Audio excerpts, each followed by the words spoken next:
Today, it's Edwin's Monday evening property rant.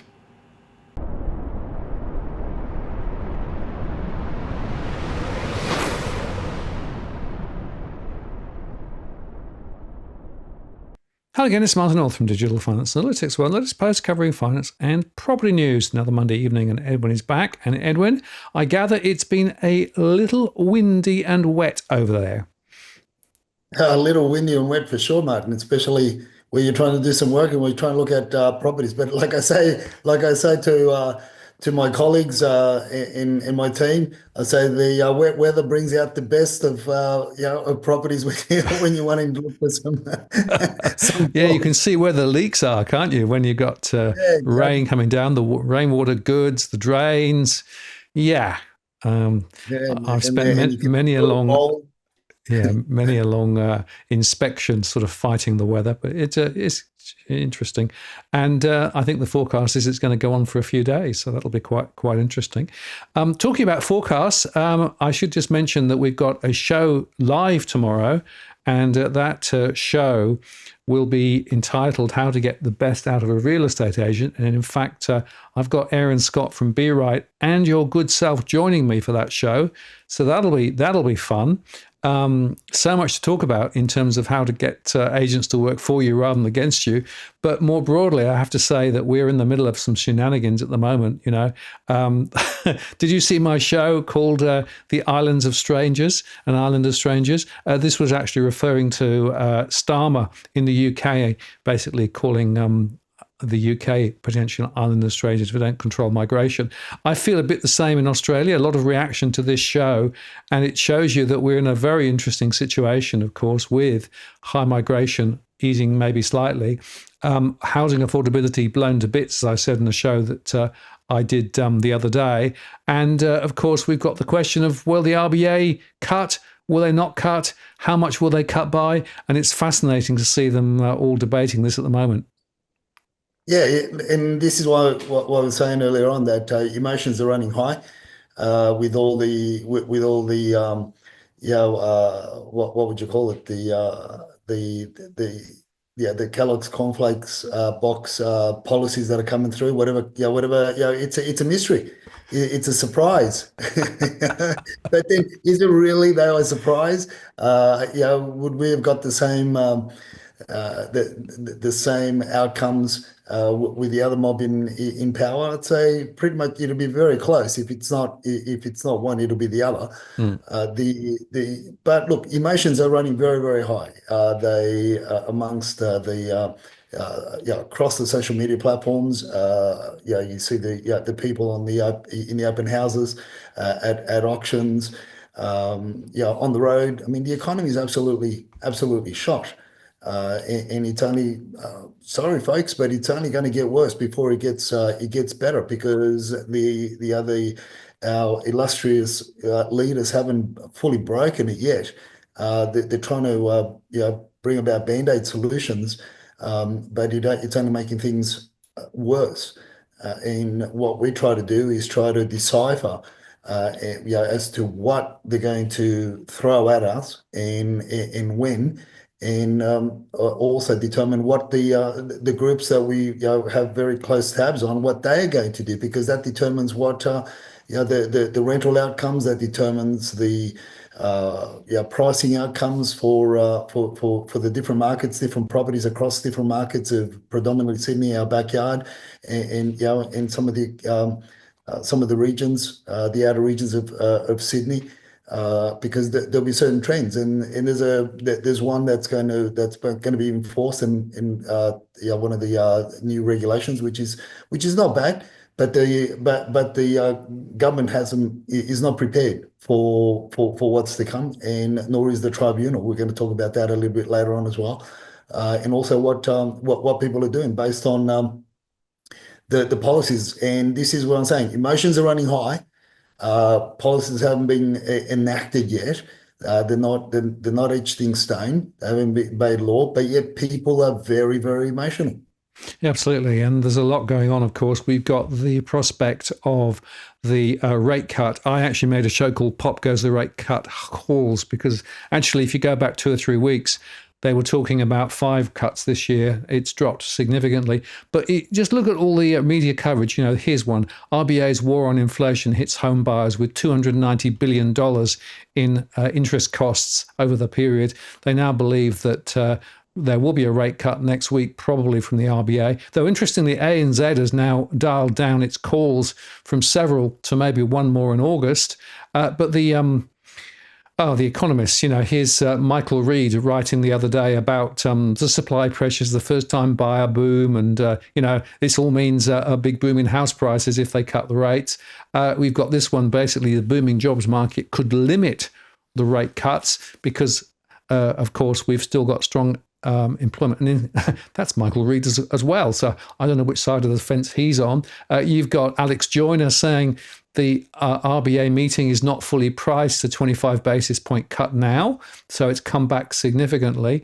This is quite interesting, although Joyner thinks they probably will cut. And it's interesting that even Warren Hogan has come out and said, well, probably we'll get a 1 cut. But in the absence of a tariff-induced global shock, we're unlikely to see more cuts after that. Indeed, the natural rhythm of the economic cycle suggests rate increases could be back in play before too long. So I don't know whether you go up, down, emotion, talk about it. And then, of course, CBA comes out and says, no, everything's fine. We've got inflation slayed. The inflation dragon has been slayed, said Mr. Aird, the economist at CBA. Now, call me an old cynic. Is this something to do with it? Their consumer arrears, particularly mortgage arrears, are higher than trending. So maybe they're trying to talk their own way up. And I made a show the other day saying, are they banking on their own future or yours? High emotion. And of course, I also covered Louis Christopher's recent exposure with regard to the CBA when they asked him for some Orwellian stuff, despicable stuff. Tell me, how have you built up your wealth? Why have you made cash withdrawals? Are you holding cash at home? You can't believe this stuff is true, really. And yet, on the other hand, CBA continues to see its price rise. And by the way, just one other little point, Edwin, which I think is really fascinating. Even if we do get a rate cut, doesn't automatically translate to people actually seeing a reduction in the monthly payments. This is actually from CanStar. And they make the point that even if we do get a rate cut, many borrowers will not see their minimum monthly repayment and direct debits drop automatically. 3 of the 4 big banks require customers to contact them if they want their direct debits lowered, even when they're set to the minimum. So there you go.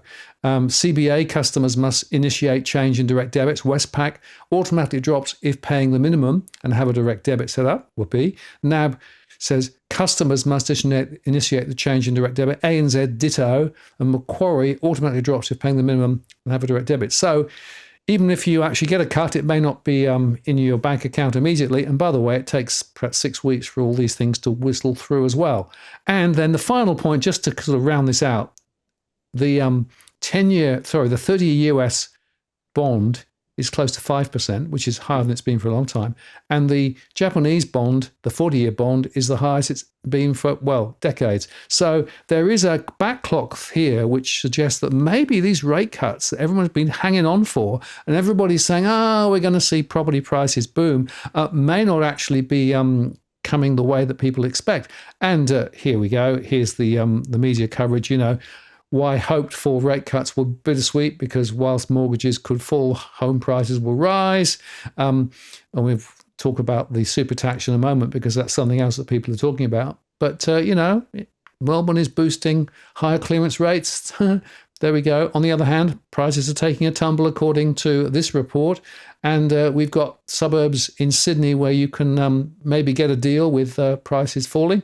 And, there's even stories about prices selling under the median suburb, et cetera, et cetera. So it's all over the place. And your point about people's emotion at the moment, they're not getting clear thinking, in my view, because of all this rubbish that's out there.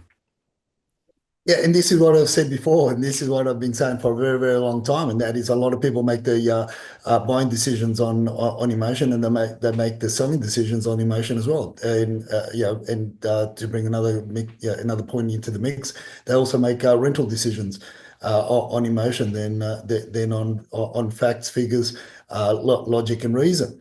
And this is why you see such quick sways, in prices, in supply and demand, based on uh, outcomes globally as well as local policy changes or proposed policy changes that create a lot of stir up people's emotions, and this is the classic. It's interesting that tomorrow, we're going to be talking about how to squeeze the best out of an agent if you use an agent, or is it, should you use an agent? Those points to determine whether or not you're going to get the best price for the sale of your property, or even the best price in terms of, if you're renting out your property. Now, and look, no different to the consumer, call it the consumer being a seller or a buyer. The consumer, the emotions that they go through, agents play on these emotions as well, because that is what gives them the listings. That is what makes them or allows them to push for a quicker sale, a cheaper sale of people's most valuable asset, and they undersell property. That is what all this happens, and it's in markets like we are now. Some people call them choppy markets, some people call them confusing, other people use all sorts of other terminologies to describe the markets that we're in. And obviously, some take a general overview and talk about a general overview of the Sydney market, whereas as opposed to looking at a local view, a localized view, a very your backyard scenarios, like the stuff that you get into with the people that ask you for advice when they're looking at specific areas, specific suburbs, specific streets, and type of properties. Likewise with us. So, but unfortunately, Martin, is emotion that drives most of the markets, and I dare say that it's also emotion that drives a lot of these bloody bullshit policies that aren't thought through, because it tickles the fancy of the politician that wants to push a certain policy through, or it reminds me of my single mother that I grew up in a housing commission that doing the right thing, but hold on a minute, I already own $7 million worth of property. Who cares about the rest? But it's just something that all this, it's all based on emotion rather than the bigger outcome. And I say that because again, we go back to the point that a lot of the politicians, a lot of the policy that comes through is a push or a pull from one side or the other, where rather than looking at it as a governing body, as a government,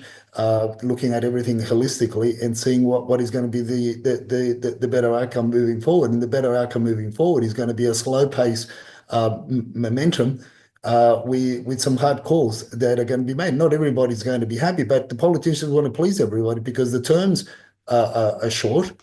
And one thing for sure, though, Martin, outside of all this, one thing that is very, very clear, and I'll say to our followers and our viewers, and is welcome to reality. If you didn't already know it, this new tax that has been proposed is the clear example that politicians don't like you and they don't like me. And particularly don't like you, Martin, because you call them out. So that is the hard reality. And as Matthew Kemanzuli puts it, it seems that Australia has reached the point of the banana republic. So now people are exempted from certain taxes. Government people, I will say it again, politicians suck. He just not, and the people, and who are going to be who's the proposed groups that are going to be exempt. A governor of a state, member of staff and governor. I mean, our followers can read through that screenshot there, and that's the extent of it, Martin. This is what we come to. This is the state of affairs that we're in. And when you translate the policies that are coming through to how people are going to be faced moving forward, and when they bring out these policies, as I put that post on X, Translation, we want the top-end property market to keep rising. We can't afford it to fall because most of our politicians and our illustrious teams from prior governors and heads of state own a lot of real estate and in expensive areas and cities. So we cannot afford them to go backwards by more than very low percentage points, if any. And this is what people forget. And when you start looking at, I mean, you start thinking that the 3 million target, and you sort of think, well, hold on. I mean, it really. I mean, that said it all. I mean, how many people have got $3 million in a self-managed super fund or in super for that matter? But then again, those that do, I mean, this is what we already see it immediately. We see it in the signals that are given throughout the industry, the conversations that we have with the real estate agents, the conversations that we have with associates and other colleagues. And they tell us the movement. Also, the conversations that Dusty and Evan have with the investor groups and the groups that they follow on the WeChat, the people that we speak with regards to some of the mortgage brokers that work amongst the silent tigers. What's happening? And this is, but when you round it all up,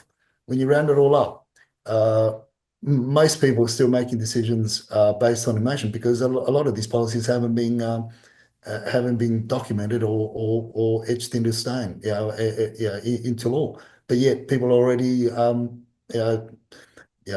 call it preempting what and perhaps even worse policy further on from this government. And that's a scary thing because at the end of the day, we're playing with very low numbers in terms of, when you look at sheer supply and demand in comparison to demand that's built up, the demand that's coming over from overseas, the demand that's allowed to buy property, and also the demand that's creating a shortage of rental accommodation that people want. I'm not talking about the high-rise developments in areas where people don't even want to rent them out. But the property, the desirable properties and the desirable areas in specific markets across Sydney, and this is where you get a lot of fluctuations, a lot of changes, a lot of shifts. But when you get this, helicopter view stories of Sydney market's going to do this, Sydney market's going to do that, or it's going to go up, it's going to go down, or this or that. You sort of read those headlines and then you just sort of move on because. As you and I know, at the end of the day, you have to look at things very, very granular. Otherwise, you get lost in all the emotion, in all the noise. Yeah, well, this is interesting and very noisy. And just to make one point about the economist calls, there's a massive spread.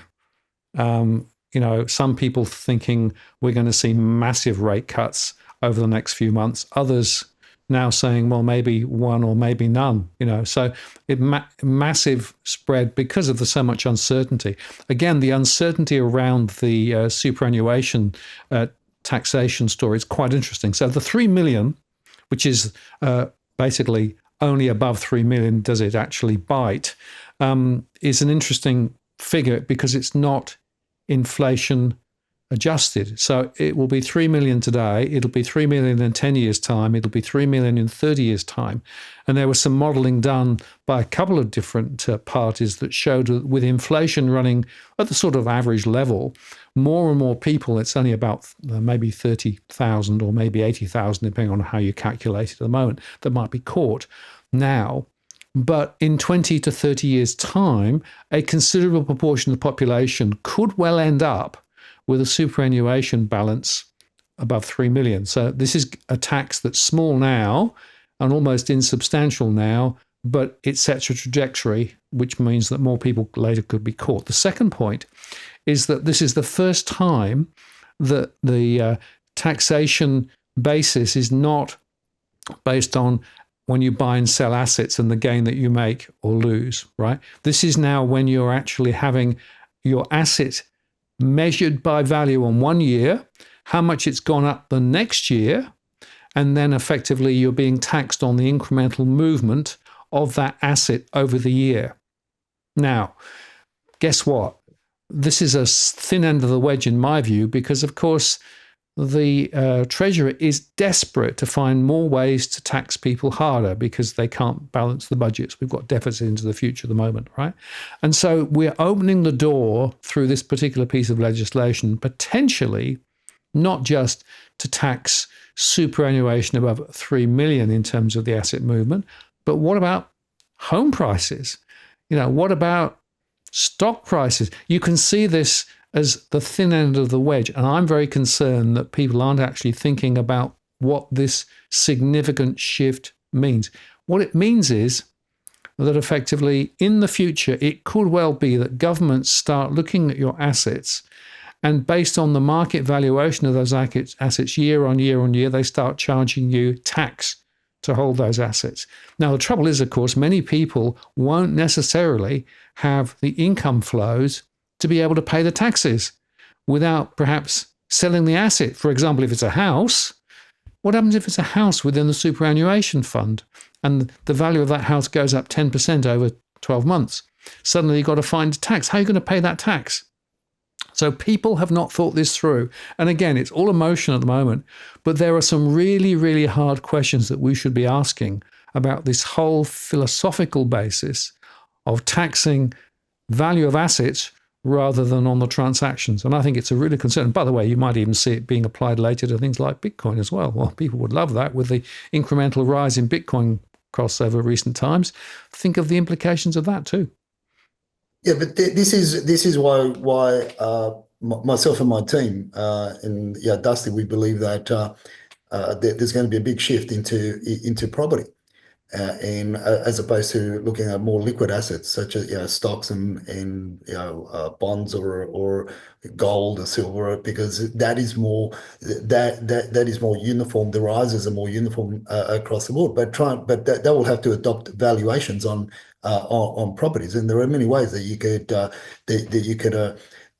circumvent a lot of those those valuations on properties as well, Martin. And then when you start looking at commercial, obviously is people are dropping commercial at the moment like a lead balloon, like a hot potato, because that's an asset that can be valued very quickly, which is based on the rental income.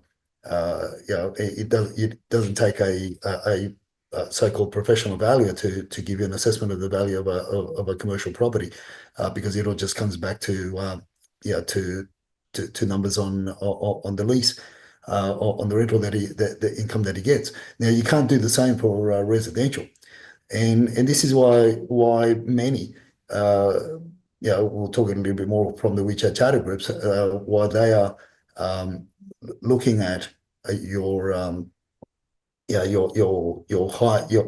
better quality homes in order to transfer the funds across, and there'll be a greater migration from your commercial assets into your residential for that reason, because it is harder it would be harder for the tax office to determine whether or not your property's gone up in value, and whose valuation do you rely on? If most will be relying on the Value General, and the Value General's valuation is generally lower than the market value anyway. So that is what's being spoken amongst the groups at the moment, and that is where I'm leaning towards as well, from the information that I've gathered and just from understanding the fears that people have in terms of Bitcoin. I mean, that asset is known on a daily basis. People chase that up on a daily basis, but you're not really chasing property, the values of property on a daily basis, unless you've got a shitload of money and you want to, if the government has a hell of a lot, it's going to be employing a lot of valuers to go out and knock on people's doors and get access and the like.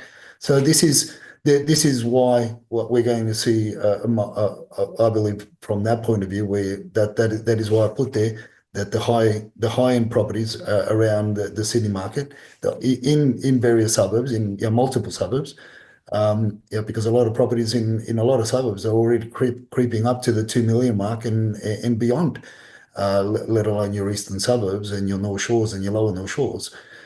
So that's a position that many will take, and it doesn't take a lot of people from the 80,000 that would, as I said, to shift the needle dramatically on the across the board that the mainstream pick on, to shift that needle as to the sentiment of property values going up and property values going down. You only need 1,000 sales on a given weekend that would take effect, or across in a suburb across 2 or 3 months, and you've either got a catastrophe on your hands, or you've got a property boom and to the moon scenario for property values in the area, because it doesn't take a lot to shift that needle because of the sheer size of our market. Geographically, Sydney is a very, very big city in comparison to many cities around the world. But in terms of numbers, population, and dwellings, we're the kiddies pool in comparison to the to many Olympic size pools. That we're really just those little plastic toy pools that you give to to your toddler to play. That's when you compare it to other markets. So this is why a lot of the policies that may have worked overseas and in other countries don't work with us, because it's a different dynamic. It's a different kettle of fish. But unfortunately, we follow the trend. We follow the what others do, because our politicians can't think of anything better than to follow somebody else's lead, rather than being leaders. They follow other people from abroad, from our mother country or anywhere else, and which they lead us astray. Where in actual fact we should be the leaders, because the markets are very unique, all around the states, all around the capital cities. Yeah, absolutely. And I agree with you that the politicians are looking overseas and getting more ideas. This idea of taxing the unrealized gains is something that's been done in a number of other countries, not actually that successfully, because it was done up in Scandinavia, and people whipped assets out all over the place and changed their strategies completely, and they didn't get anything close to what they expected to get from this.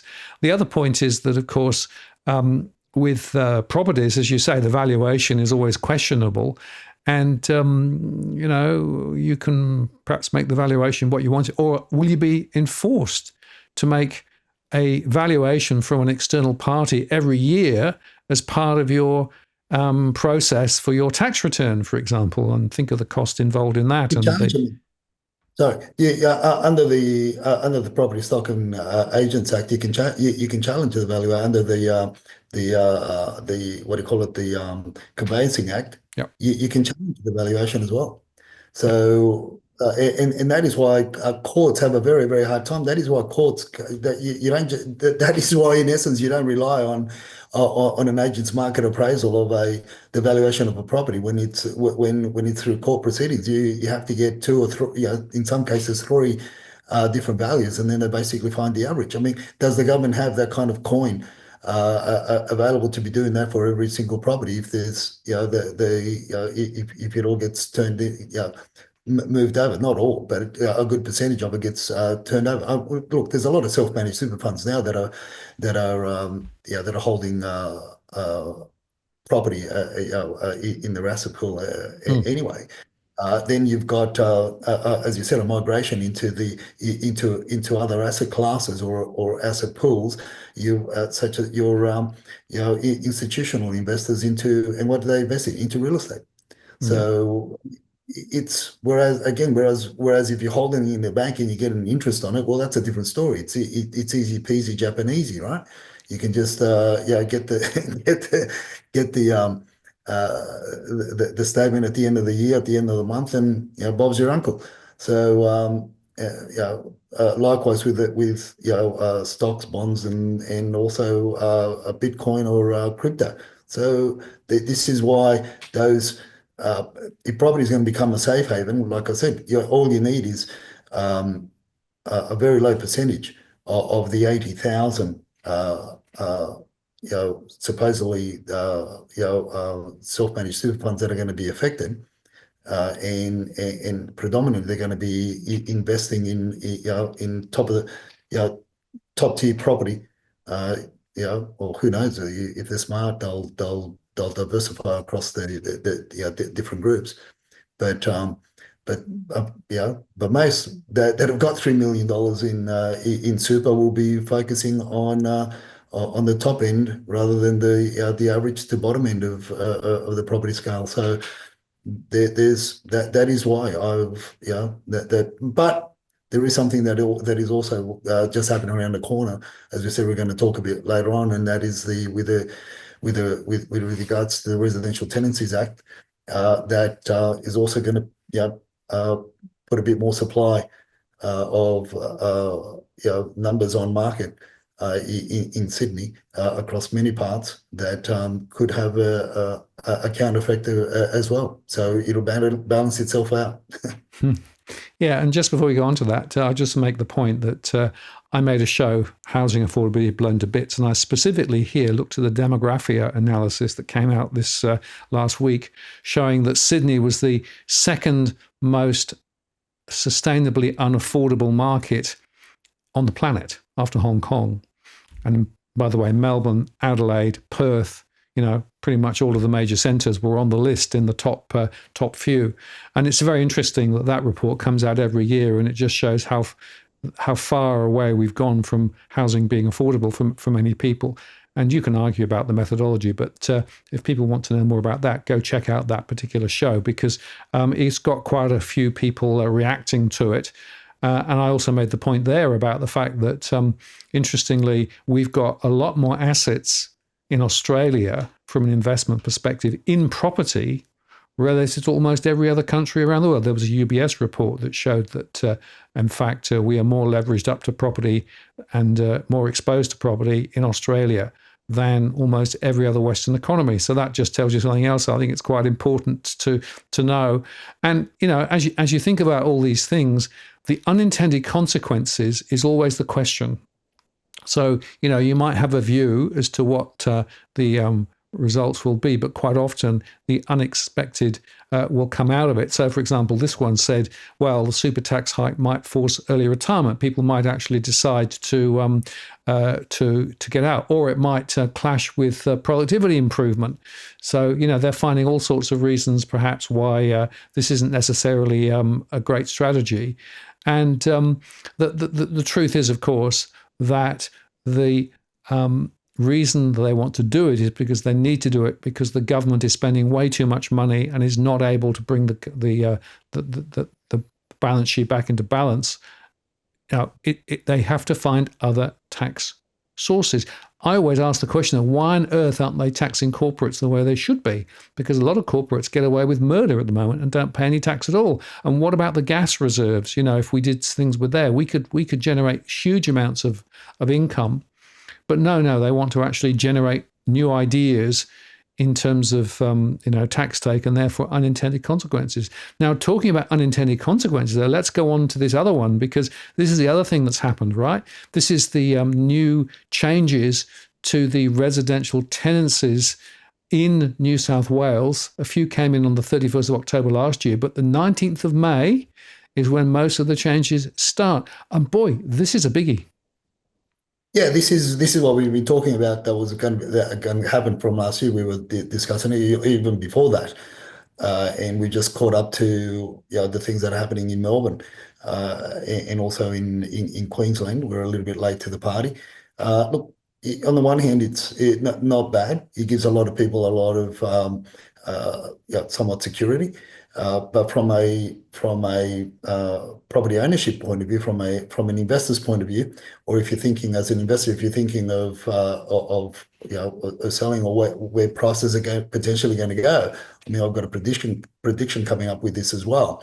well, the most significant from that that's basically coming to coming to enforce today is for the required for landlords to provide a reason to end a lease ending, the no grounds termination for tenants. It has to be substantive. It has to be a pretty strong reason, although you get given 90 days.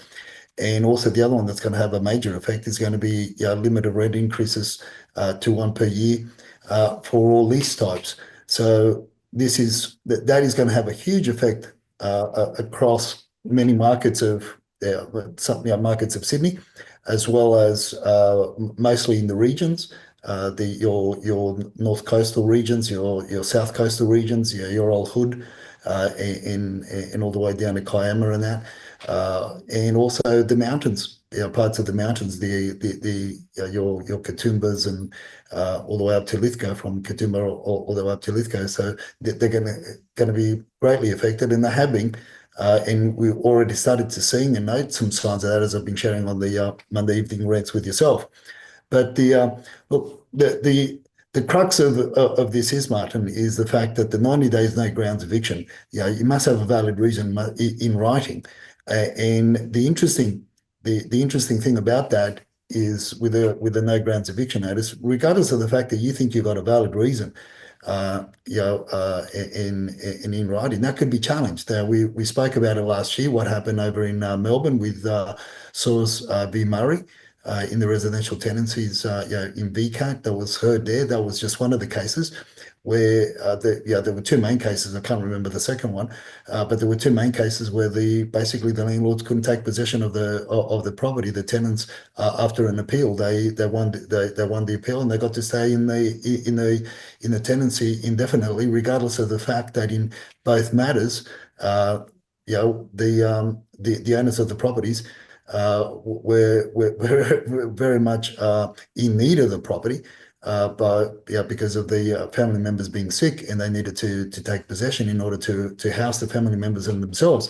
But guess what?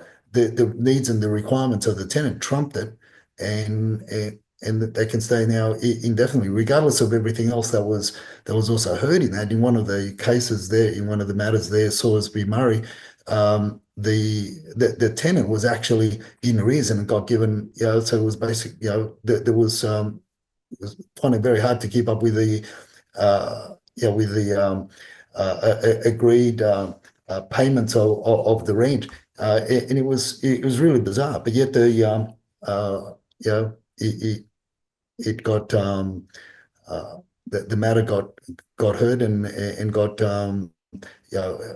was judged in favour of the tenant as opposed to the owner, which is crazy. So so just because you comply with the regulations, you comply with the legislation, doesn't mean that you're going to be able to evict. So this is there's a warning in this as well, and the warning is one of the biggest warnings is be careful if you're going to be buying a property with a tenant. With a tenant under a fixed term lease. That is a major warning, in my view, at the moment, because of the simple fact that you don't know whether now you may want to occupy the property at the end of the fixed term lease. So I would say that, and I would be referring all our clients moving forward to basically that we want vacant possession. Because especially if you've got a tenant in there that's let's say that was on a 12-month fixed term lease term, and they've only been there for 3 months, 4 months, or even half the period, and they've got another half to run. You're gonna have a hard time kicking the tenant out, and if they kick us stink and make appeal, you could be potentially the test case for New South Wales and CAT to determine whether or not you're just because you want to occupy the property because you bought it and you want to occupy it, whether that's a good enough reason to kick the tenant out. It's yet to be determined. But so you could be so that is a warning. But in terms of ending the tenancies, Martin, and this is the reletting restrictions is very critical, right? And the reletting restrictions. So, for example, if you give them a notice and you terminate the lease because the property is no longer to be used as a rented residential premise for 12 months, well, you've got a sideline that property cannot come back into the rental pool for another 12 months. If you say that it's a proposed sale of the premise, that property cannot come into the rental pool. If you kick the tenant out, you can't relet that property after 6 months if the sale was unsuccessful. Landlord or family member to reside at the premises again. Uh, once they reside in the premise, you got to basically have a window of 6 month cooling off before you could bring the property back into the rental pool, and so on. The shortest one is significant renovation or repairs. But how many significant renovation or repairs can you do to a residential property? A lot of them need a lot of renovation and repairs, yes. But how far can you stretch that is another story. Now, this, in essence, Martin, is not really going to affect the mainstream, tenancy channels across New South Wales in terms of the commercial centres, but in my view, it's going to have a huge effect on those properties that are in regional areas, further than the Sydney region, your as I said, your Central Coast, your South Coast, in your Katoomba's and beyond, where homes have been used for 6 months of the year. They've been used as a fixed term lease, and the other 6 months, people avail of those under a short term lease days, and also because they also use them as holiday homes. The owners use them as holiday homes as well. So we're going to see a lot of properties. Now, I'm already hearing calls because I've got family members that have got properties in the South Coast region, and their land values are already going down because there's a lot of properties going to hit the market because there are people that just can't hold on to have these arrangements, because if you take the home off, you can't just put it back on. You've got to sideline it for 12 months. So it doesn't stay empty. You can't. You got to use it yourself or put somebody in yourself. Another proposition is that a lot of these properties potentially can be leased out on a cash-based scenario, but you're on the risk of you're not insured. There are other risks that come with that, unless you're really Johnny on the spot as well, and you're looking, you're more hands-on. But when you're talking about holiday homes, when you're talking about short-term lettings, it's a different kettle of fish. Now, this is the kicker, Martin. This is the kicker. This is where people got to pay very, very close attention. Now, in my view, our observation, and talking at length with Dusty and Evan, we strongly feel that parts of the Sydney region, in terms of we're talking about the eastern suburbs, the lower North Shore, parts of the North Shore, but more so the lower North Shore around your closer to the water, those areas where a lot of older style apartments or even newer style apartments have been used in the same manner. Short-term lettings for a period of the year and fixed terms, they could come on the market, and there could be a large portion of apartments in the eastern suburbs, North Shore, lower North Shore, and around even you're in the west, could come into the sale section, because owners won't be able to keep up with the costs to maintain them, and the way that they were keeping up with it was by availing themselves of the property was to occupy themselves over the Christmas break, or watch the fireworks at the end of the year and all that sort of stuff. So they get very, very good incomes under a short-term lease scenario. but also they were also keen to put them on a fixed term lease for 6 months. So that's my call, where you're going to end up with freestanding homes and homes more in your central coast and Gosford and beyond, or all the way up to the border of Queensland and from your Wollongong all the way past Kiama and beyond, all those coastal regions and the inner regions of New South Wales, that they are going to get smashed. And chat is already, people are discussing that already. Like I said, I've got family members and friends in regional parts of the South Coast area of New South Wales, where they're in a big pile of caca at the moment. Absolutely. And talking about being in deep doo-doo, there's another very important element to the property story, and that, of course, is the builder failures, because of the fact that the housing supply targets are continuing to go backwards. And in fact, there was an interesting article earlier on I noticed that suggested that in Mim's own particular area where he's an MP, the approvals seem to be particularly low, interestingly, compared with others. So, but the point is that with low approvals and therefore less projects, building failures are going through the roof. This actually was one that was quite interesting, right? The latest ASIC data shows that the construction sector leads the nation's insolvencies, with 2,795 firms going under for the financial year, representing a 34% increase on 2024. And in fact, it's showing there just how much has gone up. I mean, this is a non-trivial issue, Edwin. This is something which I think people need to take account of, right? For two reasons. One is supply requires people to build, and if you have less people able to build, then supply goes down. But the second is there are loads of people who've contracted with builders, for example, home and land packages and those sorts of things, on the expectation that those builders are going to be able to build. And I'm getting more and more stories through my one-to-ones of people who are halfway through building, and then the builder falls over.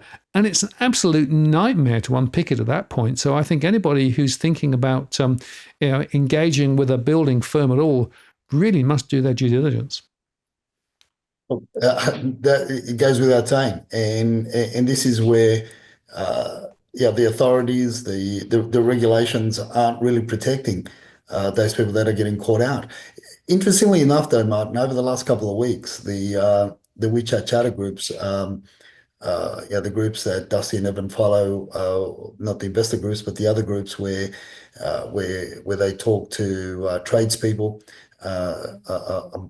among those groups, there's been a lot of there appears to be a lot of people asking for work, which was unheard of before in the sheer volume of people looking for work, looking for short-term work. Something's happened.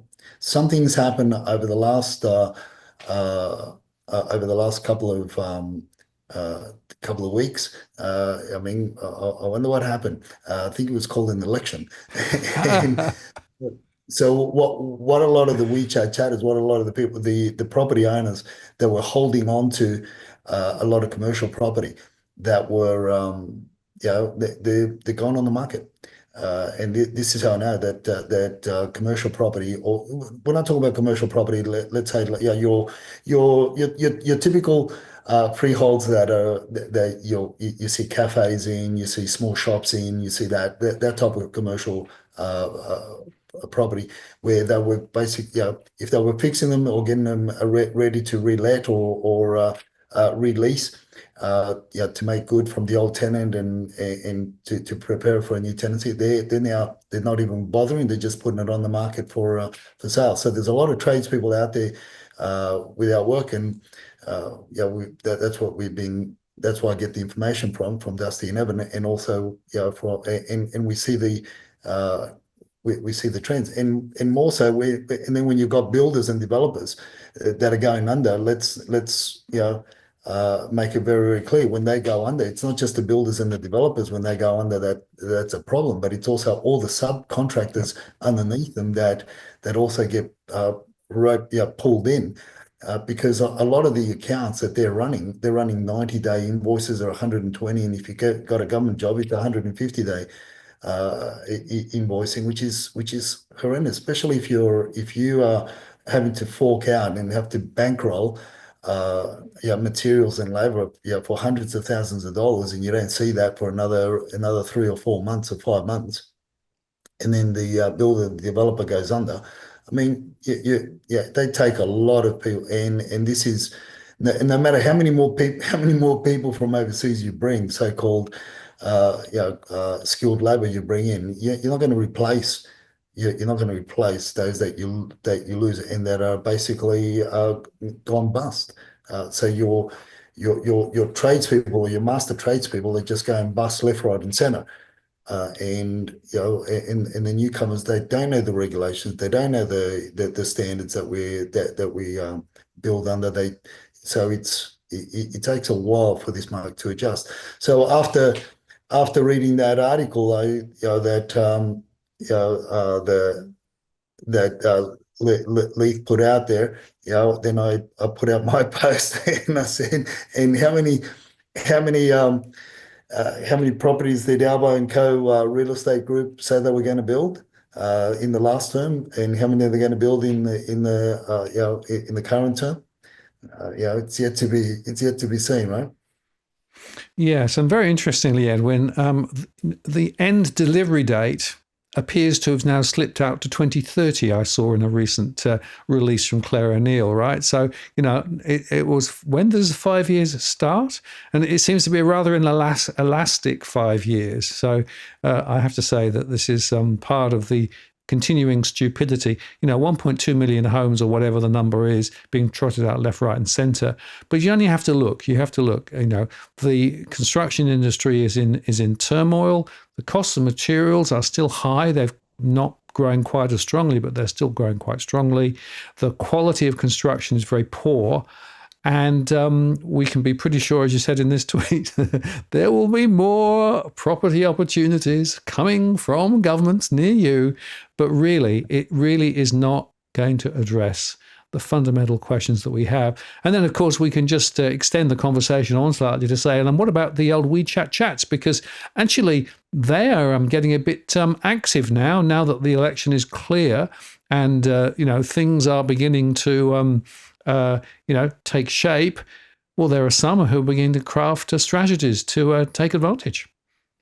Yeah, the first interesting point from the WeChat chatters, what I got over the weekend and over the last week was there was a big seminar that was held in Melbourne by what they call the Chinese property godfather, running a land something, which is a local Chinese Aussie that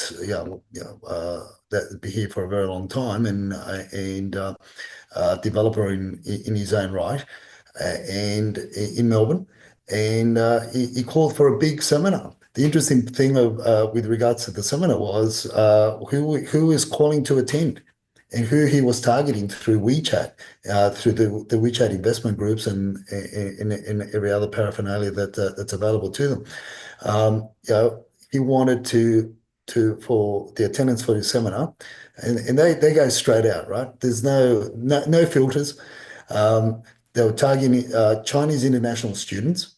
So these aren't people with PR. These are just straight out Chinese, international students from wealthy families, studying accounting, finance, and anything related to property development, engineers and the like. So architects and as such. So this is the paraphernalia that we're putting out there. So as I said, there was no filters. So if you didn't meet the criteria, first and foremost, if you could not prove that you were from an affluent, wealthy family in China, well, don't come to the seminar. Here's a candy bar and go to watch a movie. So it is interesting. So two things from that. One is, what does he know that we don't know? What are the government, state and federal government cooking up that's about to happen uh, in Melbourne that where the general public aren't aware of. Because don't forget, these signs that we've been following over the years, usually 3 months or 6 months at the most down the track, you see the changes, and we can always pin it back to the discussions that you and I have on the Monday evening property rants, yeah, where we brought them up first. Um, so that was the first thought that came to mind. The second thought, obviously, is this is somebody that's, you know, a wealthy individual in his own right and being involved with development, and what sort of push is there?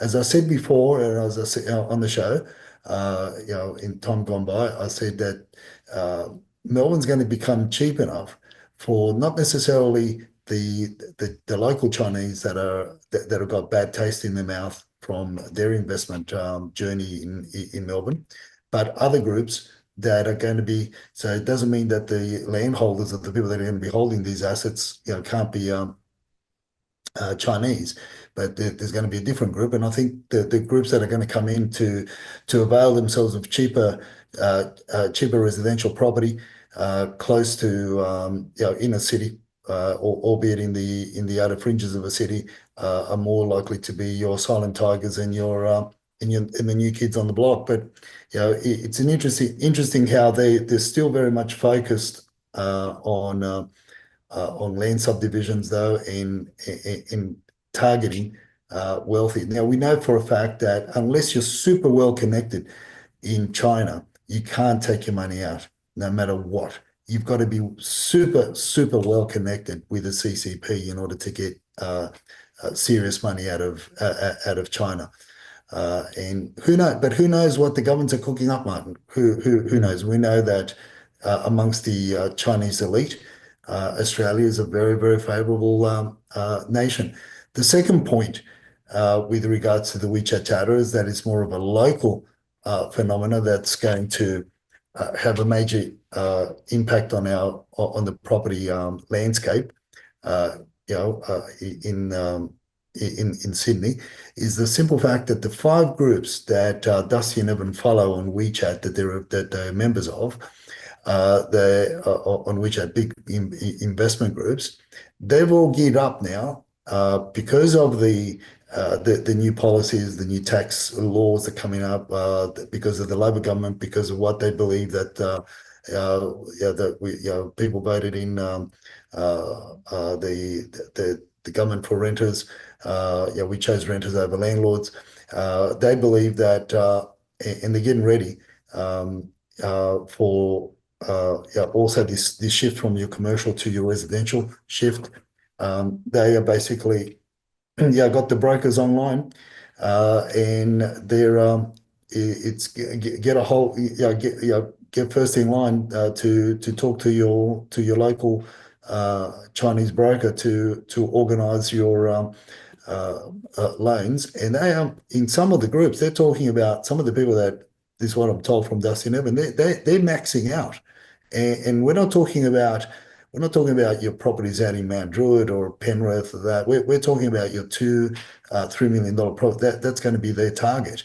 So your Upper North Shores, your you know, from Chatswood up to your Frenchs Forest, and you know, further afield from there, Davidson, those areas, you know, some parts of the Northern Beaches, and you know, who knows, even the Shire may look favourable to them as well. But they are really gearing up. Now, we're not going to see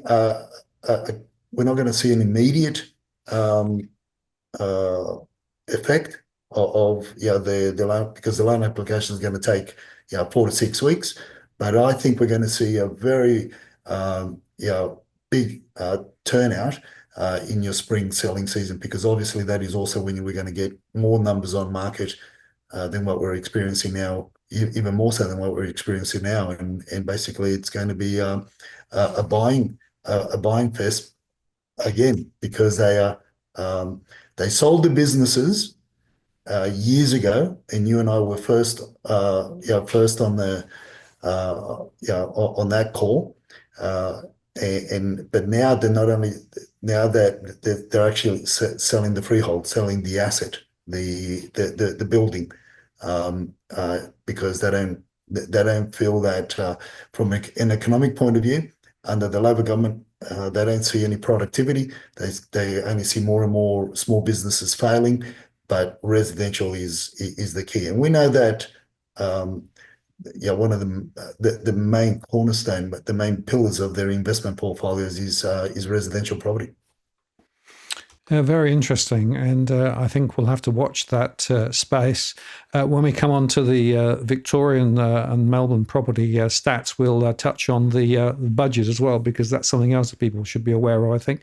But we should just look at the numbers briefly before we close the show. And in Sydney, on the 12th, there were 20,335 properties listed. A week later, on the 19th, 20,524. And another way of looking at that data is through the chart here, which is really quite interesting. We are seeing listings rise. Yeah, we're bucking the trend, Martin. We are bucking the trend. It's not turning back. Most of it is the properties are taking a lot longer to sell. But we also got to be careful as to what markets are rising in numbers and what type of properties are rising in numbers as well. We're seeing a big rise in numbers, as I said, in your Katoomba areas, in terms of apartments, the newer apartments that have there's a lot of new apartments that have come online now, as well, that were being built. Around Parramatta and all around the commercial hubs. So it's interesting, and there's a lot of duplexes in the Shire and in your northwest region that have also coming online. And that's rather interesting to know. But nevertheless, it's all about emotion. And if you look at the numbers, people get emotional, and in general terms, you could say it's a little bit scary. Absolutely. Well, talking about being scary, as we touch on Victoria, it's worth just noting that last week the global agencies put the Victorian Labor government on notice to control the operating costs and find savings and slash debt. Otherwise, you might risk a further downgrade. The government has flagged plans to cut public service servants, fisheries officers and court resources. They're also talking about increases to traffic congestion levies and to increase the cost of parking and city office space. Interestingly, of course, they're promising a surplus despite the $129 billion blowout. Labor's budgeting isn't just inaccurate, it's dishonest, and their figures are fake. Well, I'm not sure I can judge that, but the point is there is a consequence for what's happening in Victoria at the moment. To my mind, Victoria is looking quite wobbly, and the story therefore with listings is quite interesting. And if we look at the listing story on the 12th in Victoria, this is in Melbourne, of course, the Melbourne region, 28,311 properties listed. On the 19th, 28,155. So, it's not really behaving the same way. But again, I want to highlight, Edwin, it's mostly houses. There's something weird going on. There's more houses than ever hanging out there. And, when I talk to people through one-on-ones, there are more people just desperate to get out. They just don't think there's actually a good strategy for them in the Melbourne context. Those tenancy rules and regs that we touched on previously are really biting. The economic contrast between Sydney and Melbourne is getting ever stronger. And, it's interesting that the savvy investors perhaps are saying, well, maybe it's time to get out now. Yeah, well, it's also it's easier to calculate land tax on investment property that's a freestanding house, right? Than it is in apartments. And hence, that is one of the main reasons, other than the one that you brought out, is the capping of the rental increases. and you only have to look at the subdivisions and the demographics amongst the subdivisions and what's happening there, where the youngsters are running amok. And policing is becoming very, very hard. So all I can say, Martin, is get out of Victoria, get out of Yeah, Melbourne. we've been saying this for a little while, and it does look to be coming through, unfortunately. Looking at Brisbane on the numbers, on the 12th, 3,731 properties listed in the Bridging region on Domain. And a week later, on the 19th, 3,791, so a small change. But looking at the auction story is getting more and more interesting. Yeah, this is again the mainstream media haven't still haven't caught up with our information and what we get and what we're following and what we've been saying. And this is where people, as I put on again on X on my post, is people really, and I took a snippet of our show from last week, and where we talk about you know what are people paying for when they have the auction experience. You and I are believers that it's because of education over the years, in the many forms and many ways that we've educated people over the years as to be careful and be cautious as what type of marketing campaign you choose for your property. Be it your most valuable asset, be it your principal place of residence, or be it an investment property. Don't get hoodwinked into just going auction because the agent tells you, because you and I know the reasons. The majority of the reasons is not to get you the best outcome, but it's to get a quick sale and a quick commission so that they can move on. That's the unfortunate nature, and in most cases the reality. The performance of the auctioneers are very lame. Again, not in all cases, but in the majority. And we've discussed all those points, but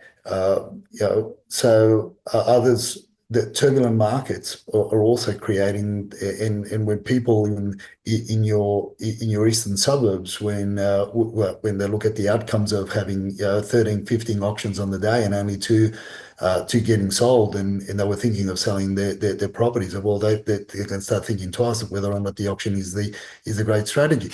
But also is the flawed strategy of pricing it low to watch it go, how that's backfiring all over Sydney, and agents and agencies are getting caught out, and the mainstream are picking up on the news, albeit late, but better late than never.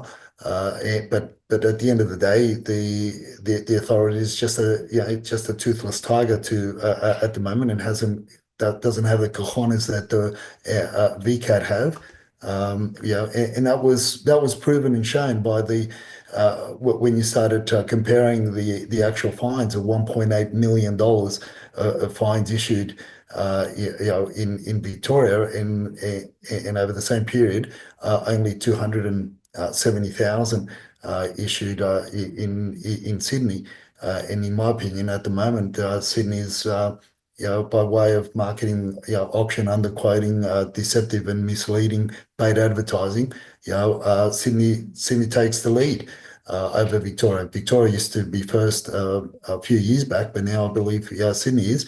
And these shenanigans are starting to have an impact on local markets, and people are starting to wake up. That's yours and my position, in the most part. But it's all about the education. But for your voice, others on X and on other platforms, and myself, that have been calling this for decades. I've been talking about this for decades. It's not just a new thing, a new gig for me. I've been on it for decades. Even when I was operating as a selling agent, I was still calling my colleagues out on underquoting and the shenanigans that were going on. But for that, uh, um, you know, people would be at a loss, and I'd say the numbers would be a lot higher. So it's going to be very, very interesting, to see. And if people follow me on my posts, I've got some interesting stories there that I've shared on my X account. And I don't want to belabor our rant now, but there's some interesting stories, and I'm bringing it out on live blow by blow, and and see if the media picks it up, because stories that need to be told of the shenanigans that go on out there. But we'll see. We'll see where it all leads over the next couple of weeks. Which is interesting. Look at the clearances. The story then again is also a little bit weaker, right, as you perhaps would expect, given the winter season, but also given that more people are getting more and more sceptical about this whole auction lark. And it is also worth noting, isn't it, that if you look at the value tracker, it's fascinating that we're seeing a bit of an uptick, but not uniformly across all the market bands. No, it's about, you got to ask yourself what happened. And I look, I'm one. It's an emotional reaction. If anything, we've gone back up to the median last week of 1.9. From 1.67 to 1.9 for the median, the average home property home that was sold on the over the weekend by way of auction. And it's really that for me, these are just points where people have sort of reacted with emotion rather than that's it, the only way to put it. That's one way of looking at it. But obviously the Sydney apartments have got to tick up, in the home, the freestanding homes. But the numbers are very low. Almost 50%.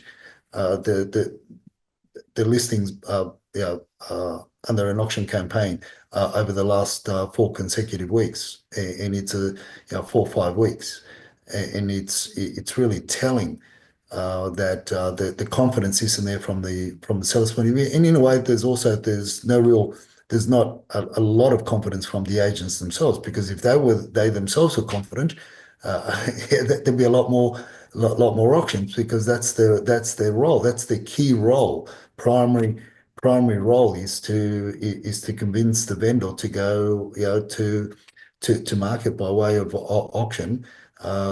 Secondary, our private treaty. Again, for the reasons that we've stated on the show over and over again. That's a primary focus. But so they themselves don't believe in the product. So Go figure. Absolutely. Well, we'll perhaps pick that up tomorrow when we talk about should we be using agents or not, and how do we use them and get the best out of them. Before we finish, though, we just quickly look at the counts of rental. So in Sydney on the 12th, 11,099. A week later, 11,234. So listings are up slightly, which is interesting. And in Melbourne, 11,454 on the 12th, 11,595 a week later. So just a little bit up. But Edwin, as we come to the end of the show, I think I want to come back and cycle back to this concept of emotion. People are getting caught up, and they're making bad decisions because they're not making it on a methodical basis. They're being caught up in what the spin from the agents are, or the spin from the social media, or the spin from the general media. It's really, really important not to get emotional about this stuff and be much more objective. 100%. And this is that is the tip. Put your emotion to the side. Go back and crunch the numbers.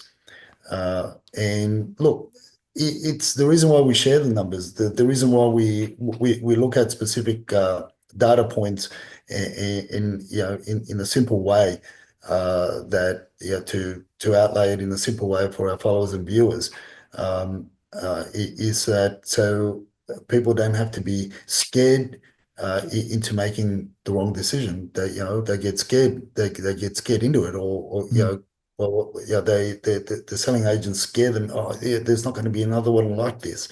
The listing numbers tell me otherwise. and also the trends and legislation at the moment. Potentially we could see the inner west and the eastern suburbs apartments the older established apartments take a hit. That's the potential. I'm not saying that's what's going to happen, but that is the potential. So when you've got, for example, when you've got apartments in the heart of the eastern suburbs, old apartments that were built in the 70s, unrenovated or renovated, fetching anywhere between 1.8 million to 2.4 million. And anywhere in between, without a car space or with a car space. That's a lot of money for a 62, 65 square meter apartment that was built in in the early 70s or even prior. That's a lot of money to be forking out.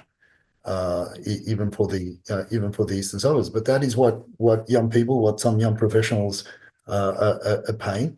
And if things go the way that I'm at the moment persuaded to believe they will go, and we start seeing a lot more of these short-term rental accommodations in the eastern suburbs, in the west, and closer to the city, lower North Shore, anywhere around the Glebe Point, from Glebe Point Road, all the way along the shoreline there, or the harbour. Well, we've got ourselves a ball game. We've got ourselves a ball game, and it's going to be a matter of how quickly they will be absorbed. And as one of the things, people, because of the nature of the construction industry at the moment where it is at, the costs, the uncertainty of whether or not they're gonna complete a contract, whether it be a renovation contract or a building contract. Because of that uncertainty, people are gravitating more towards either fully renovated dwellings, and they're shying away from dwellings that require a lot of renovating. So let's say for an apartment, for example, there's not a lot to renovate, but it can be very costly. It can be very, very costly, dealing with stratus, costly, carting goods, carting materials up and down the stairwells because they don't have a lift, or because of the lift isn't in service. All these various reasons. It's very, very difficult. So a renovation of an apartment, bathroom, kitchen, flooring, painting, you're not going to get much change out of $75,000. And then there's the cost of time spent for the renovation, for the tradespeople organising the renovation, all these things. So that is why people are gravitating more towards finished, completed, renovated properties. From your WeChat chatters to every other group that we speak with, and they're shying away. And a lot of these apartments that are under short-term rentals, Martin, they've got nice furniture, but they require a lot of maintenance and they require a lot of work. So, that's one of those wait and see moments.